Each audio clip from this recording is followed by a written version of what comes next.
धन्य धन्य तुझा भवानी,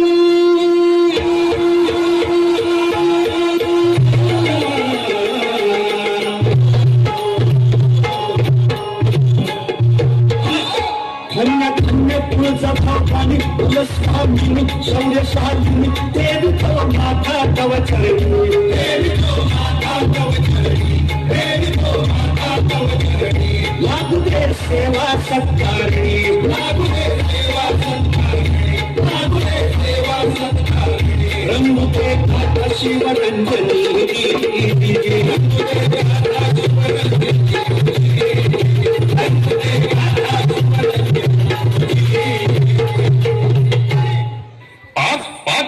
पाच रोग या महाराष्ट्रावर राज्य करीत होत्या.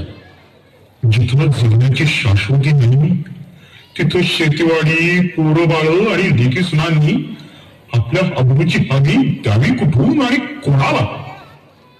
हे राज्य व्हावे ही तो श्रेयांची इच्छा असं म्हणत रायरेश्वरावर बेलखंडा उधळला आणि महाराष्ट्र भूमीच्या कणाकणातून मंत्र हुंकारला गेला.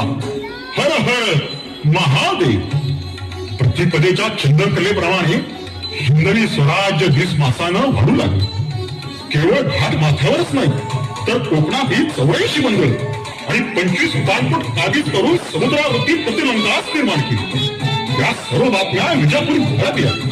भरतांच्या पराक्रमानं आदिलशाही मूर्ती हादरली, संतापली. मराठी मातीतील भाग कसा सापडेल याच्याच विचारात होती. तातडीनं दरबार भरला.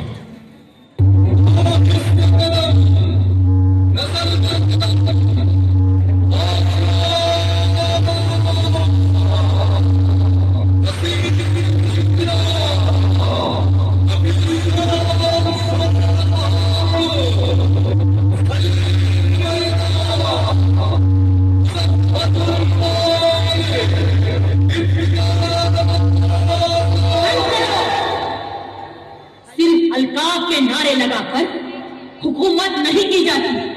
तूफ है हम पर, लानत है हमारी सिपाहीगिरी पर. आदिलशाही सल्तनत के हद में मुगल आजम जहांगीर और शाहजहां की कुव्वत सल्ब हो गई. वहां एक कोहस्तानी चूहा धूम मचा रहा है, ये ताज्जुब की बात है. तूफान बर्पा करें. आज हम इतने बुज़दिल और नामर्द कैसे हो गए?